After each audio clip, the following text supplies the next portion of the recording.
With the latest assassination attempt on Trump linked to radical support for Zelensky, it is obvious that Zelensky's terrorist state, not Ukraine, they are two different things, is getting out of control of the West.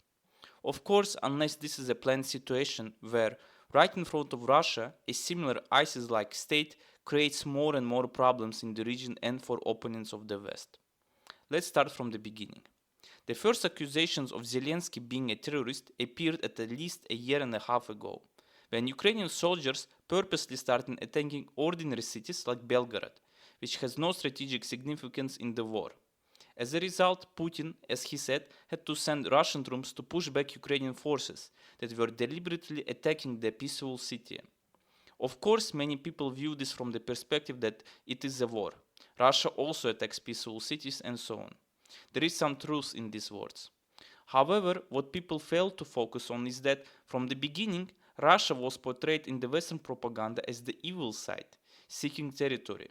Yet, the same propaganda was silent when their own countries destroyed millions of lives in the Near East. In this situation, Ukraine is slowly losing its victim status because it is attacking civilians, exactly as Russia was portrayed in the West. Then a horrific terrorist attack happened in Moscow. The terrorists were caught right on the border of Ukraine. Now it has become difficult for the West to explain. First, it was Putin who did it, then it was some clans in Russia trying to overthrow Putin, and later the West quietly, as it usually does, closed the case and moved on. However, Russia officially blamed Zelensky and his team. Later, Zelensky started losing the war and he decided to take action. He entered Russia with his own troops after Ukraine completely failed its peace summit in Switzerland. This was a huge mistake by Zelensky, because it showed the entire world that Ukraine does not want a peace, even though it claims otherwise. You just held a conference about peace and now you escalate the war. The civilized world saw how Western propaganda happily supported this escalation, not all of it, but much of it. And then Ukrainian troops started stealing products from shops, mocking ordinary people, killing civilians, and more. This completely undermines Western propaganda, which framed Ukraine as the good side, fighting against the evil Russia. While Zelensky's Ukraine was killing, stealing, and destroying the lives of ordinary people in Russian Kursk, more news emerged about Ukraine's ties to various terrorist groups worldwide. The first major news came from Africa. Private military company Wagner fighters were killed in Mali. They fought for days against militants, including members of local Al-Qaeda cell. According to various sources, up to 50 Wagner members could have died in the African country. The main intelligence directorate of the Ukrainian Defense Ministry admitted to organizing the attack on Wagner fighters in Mali. According to the department's official representative Andrei Yusuf, the GUR provided the Tuareg rebels with the data necessary to carry out of the attack. The rebels received the necessary information, and not just information, that allowed them to conduct a successful military operation. We certainly won't discuss the details yet, there will be more to come. Yusuf called the information transmitted sensitive. At the same time, he pointed out that the Ukrainian side acted within the framework of international law. This moron didn't realize what he just admitted because he officially declared that Ukraine collaborates with terrorists. Malian transitional government spokesman Colonel Maiga said in a statement that his government was shocked by Yusuf's report and called Kyiv's action a violation of Mali's sovereignty that goes beyond foreign interference. This in itself is condemnable and represents clear aggression against Mali and support for international terrorism. Mali's neighboring African states also reacted. The Senegalese Foreign Ministry summoned Ukraine ambassador Pivovarov and reminded him of the obligations to exercise discretion, restraint, and non-interference that must accompany his serious mission. Our country rejects terrorism in all its forms and cannot in any way accept on its territory statements and gestures justifying terrorism, especially when aimed at destabilizing the brotherly country of Mali.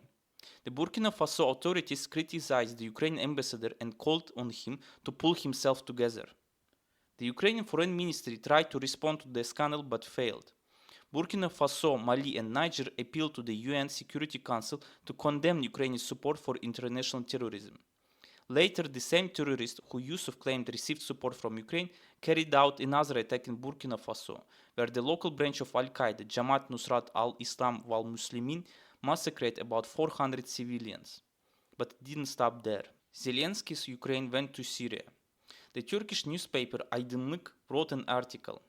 The Kiev administration, which was revealed to be collaborating with the Kurdish PKK to conduct covert operations against Russian soldiers in Syria, has now made contact with the Tahrir al-Sham terrorists occupying Idlib. Kiev's goal is to release radical Chechen militants held in prison by Tahrir al-Sham.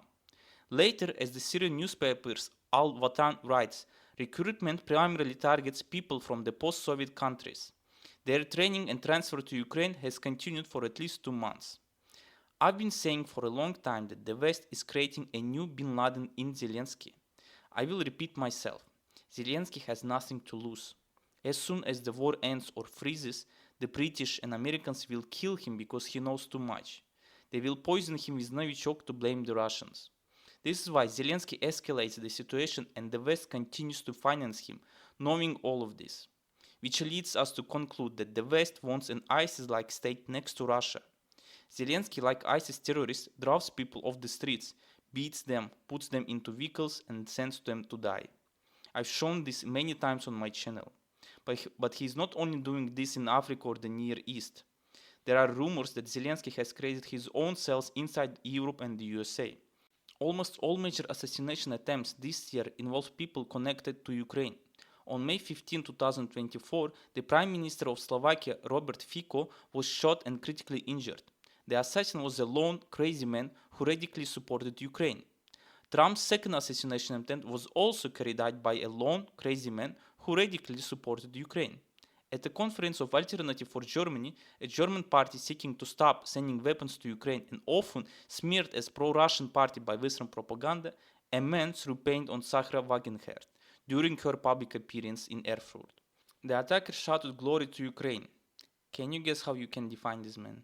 A lone, crazy man who supports Ukraine. This time, though, it was a Ukrainian man, a patriot who fights for Ukraine not on the front lines but in Germany, thousands of kilometers from the war. Terrorism, in its broadest sense, is the use of violence against non-combatants to achieve political or ideological aims. Do you see a pattern here? Zelensky attacks Russia through terrorists in Russia, Africa, and the Near East. If necessary, Zelensky uses violence in Europe against those who oppose him. These peaceful protesters are becoming violent tools. Meanwhile, the West knows this. It is impossible for them not to, and yet continues to fund Zelensky. This is only the beginning. Such cases will increase until it gets out of control. How the West will try to resolve them, no one knows.